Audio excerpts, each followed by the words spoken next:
What's the story with you and Red Skull?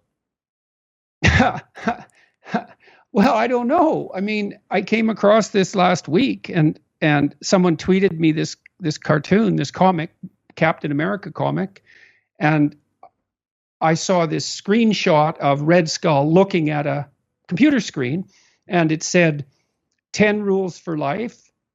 That was one text box. It said order and chaos, and there was a couple of other boxes, and I thought, well, that seems to be making a reference to my work. I mean, 10 rules for life is pretty close to 12 rules for life. And of course, the main themes I discuss are order and chaos.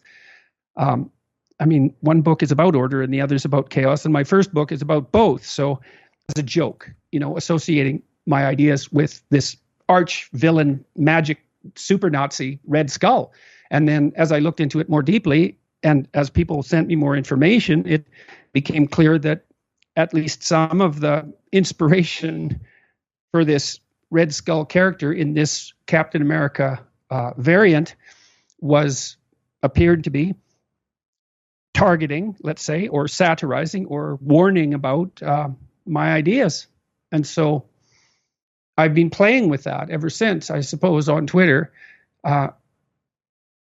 People are producing memes now of Red Skull superimposed upon the picture of him, things I've actually said, instead of the hypothetical things that the people who don't like me wish I said and then purposefully misinterpret.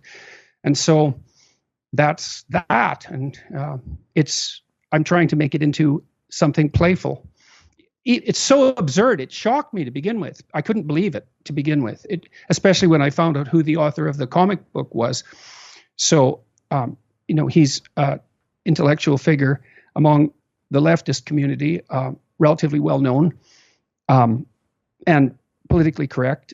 And I didn't expect it. It really threw me for a loop to begin with. I mean, it's really something to see yourself portrayed, let's say, parodied, satirized as I've been called a Nazi before. It's not pleasant, but this is one step beyond that. I mean, Nazi apparently isn't enough. I have to be a magical super Nazi. And, by implication, well, really, it's so surreal and absurd that I couldn't believe it to begin with.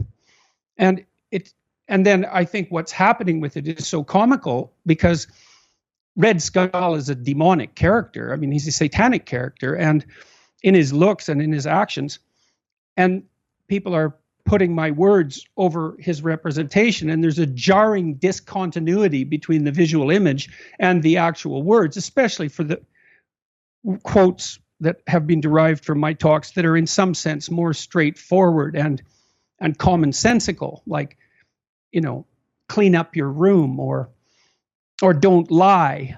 They're not exactly the sorts of messages that the most malevolent imaginable Nazi supervillain would dream up and promulgate.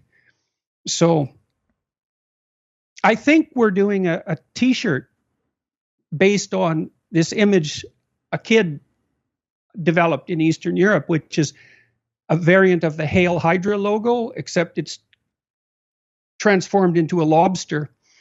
We're going to market a limited edition poster and then donate all the proceeds to charity.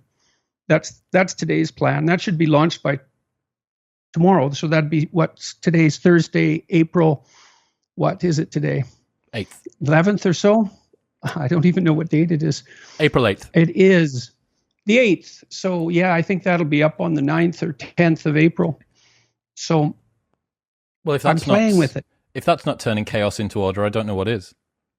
Well, it's kind of an interesting challenge, and because I've been so ill, it's been very difficult for me to maintain my sense of humor, which is a terrible loss.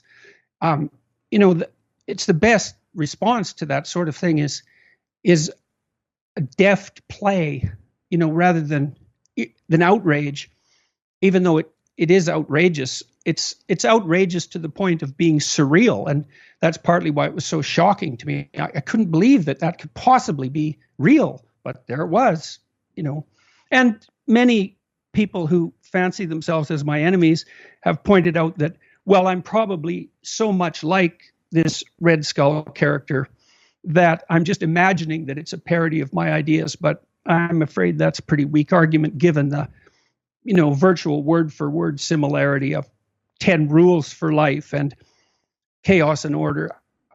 No, that's not a coincidence. Sorry. We can just add it to the list of weird things that's happened over the last 18 months or so that you've now ended up in a Marvel comic.